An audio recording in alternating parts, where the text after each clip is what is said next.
At the end of last year, you filmed a video with photographer Bruce Weber in New York for your song Being Boring. And so you just won an award for it. Yes, we were just told in Britain it's won the Music Week Award for the best video of the year. As you know, we've always said, oh, awards don't mean a vast amount to us. But as it happens, we were pleased that I won an award because I think it's such a fabulous video. It was a great experience doing it with Bruce Weber because he's, you know, such a famous fashion photographer. And we liked the films he'd made, Broken Noses, and the film he made about Chet Baker. And he'd never made a video before, so it was kind of an honour that he agreed to do it. And also, making the video itself was such fun. We had all these top models there, perhaps dozens of top models from New York in this house in Long Island. And yet, at the same time, the video really captured, we thought, the feel of the song, the kind of freshness and innocence, slight weariness that's expressed in the song. Now, you've just been doing some more recording, haven't you? A few weeks ago on one of the other tracks of Behaviour, Jealousy. Why have you been doing that? Well, we're going to release it as a single, and so we wanted to kind of rework it slightly, and we thought it'd be good putting a real orchestra on it, and just put a couple of extra overdubs, and not for any real particular reason, really. I don't know if you can even tell which has got the real orchestra on and which hasn't. But it's an interesting exercise in how to spend money. What's it about? It's about jealousy. It's in the show. It's one of the final songs in the show. In fact, it's the climax of the show, Jealousy. Well, in 1986, we explored the possibilities of working with people from the theatre. And actually, the strange thing is, people in the theatre weren't really very interested in doing it. They kind of rather looked down on the idea of working with what they thought was the rock business. And then someone, a designer from the National Theatre, recommended David Fielding and David Alden because by that time they were quite infamous for their productions of classical operas at the English National Opera, and I think at Covent Garden as well. They've always been chatting with us about doing some kind of new style conceptual show based around their songs and with some kind of sort of strange storyline concept overlaid on it. They were influenced by the opera productions that we've been doing together in Great Britain, especially at the Coliseum in London at the English National Opera, where we're rather known for our kind of surrealistic, graphic, crazy productions of older operas. Well, in the last tour, we visualised each of the songs separately, and we had film, stuff like that. And this one,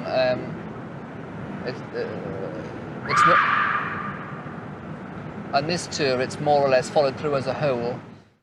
It was a challenge. It's something new. It's an interesting departure for us, and it's a very fluid type of format to have to work in. It's not tied down in the way that working with a script or a libretto as specifically would be.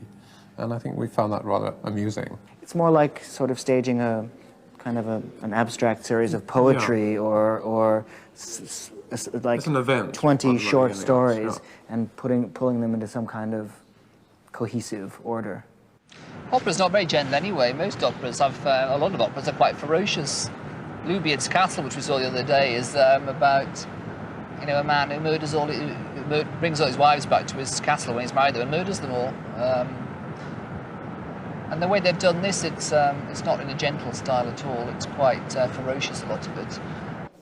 Jacob, you're the choreographer on the tour. You don't really come from a pop music background, do you?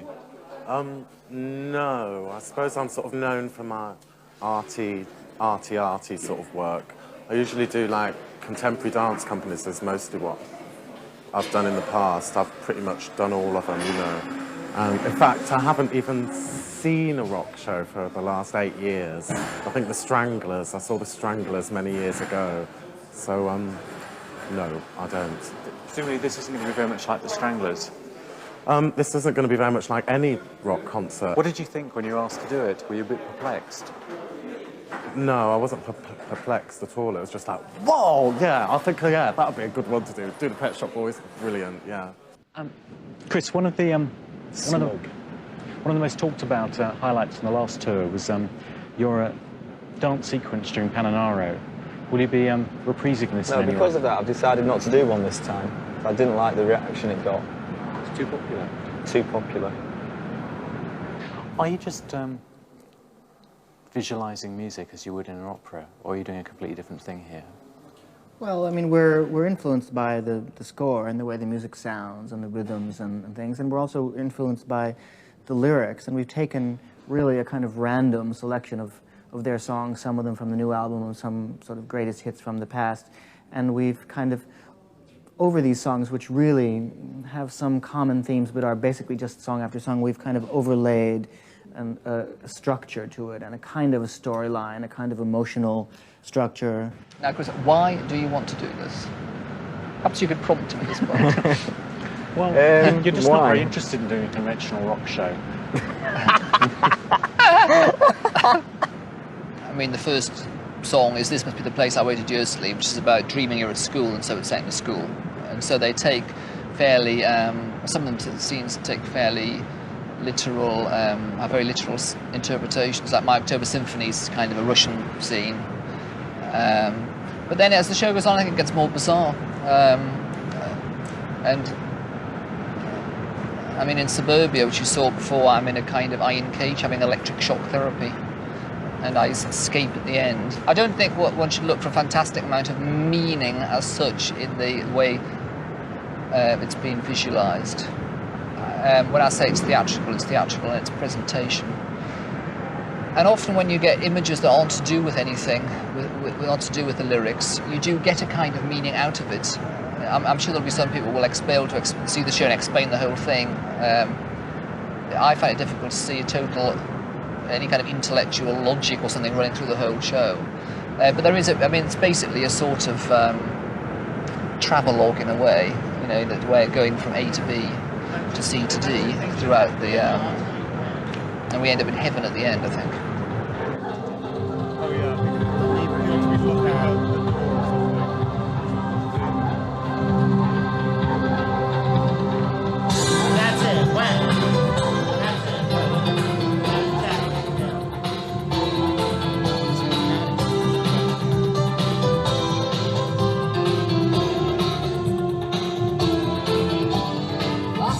As well as all the people from an opera background who are to do with the show's direction and design, you've got a lot of ballet dancers.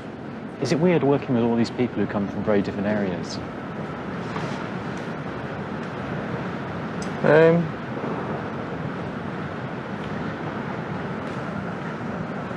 It isn't really, is it? It isn't, no. I think it's one of the good things about doing this is it's very interesting working with people from different creative areas, however you want to put it, and also mixing all these people. So you've got, you know, J.J. Bell's fabulous guitarist, you've got, as you say, all these ballet dancers. There's 8 classically trained dancers. We also have 2 street dancers who are in the video for Where the Streets Have No Name and How Can You Expect to Take It Seriously. And that's been very interesting, seeing how they fit into the whole scheme of things with regard to the dancing, because actually they're doing a lot of dancing with the classical dancers and they're kind of keeping up with it.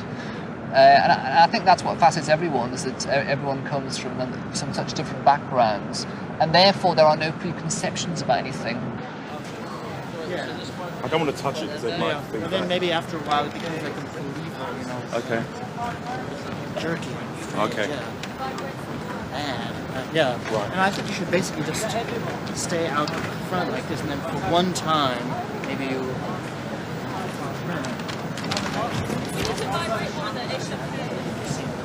Oh, brilliant.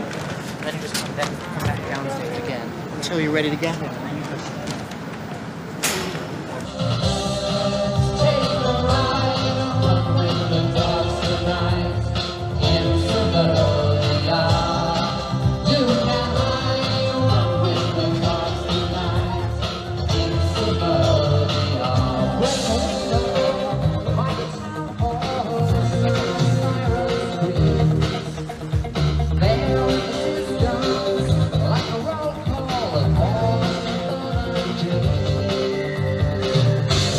There are, I believe, 34 wigs. There's lots and lots of costumes.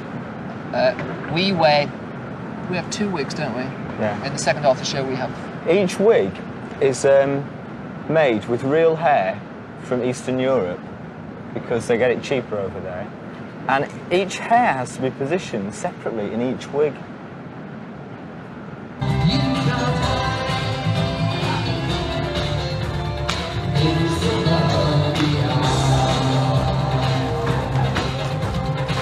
As far as we're concerned, what we like about it is that it's visually interesting and exciting and entertaining all the way through, and there's always something new happening. And that was really our starting point for this show, and that's what I feel confident that we've achieved. I also think when we did the Derek Jarman show last time, which we were very happy with, when we did it, we still felt it looked a little bit like a rock show, in that there were musicians on the stage. With this show, you could never really claim that it looked like a rock show, even the way it's lit. Heather Carson, the lighting director, has never worked in rock music before. She worked exclusively in the theatre and the opera. I think for an audience going to this show, it'll be really, I hope, an exciting experience, and they'll feel they're seeing something new. And I also think, having done the show with Derek Jarman last time, expectations are raised, and we wanted to fulfil those expectations by going, even more over the top, if you like, this time. I think that the songs this show is most like, if you saw the last shows, It's a Sin and Shopping are the ones that perhaps are most similar. You've recently had it as a single in some parts of the world. How can you expect to be taken seriously? It's been taken as a rather sly dig at lots of pop stars. Is that right?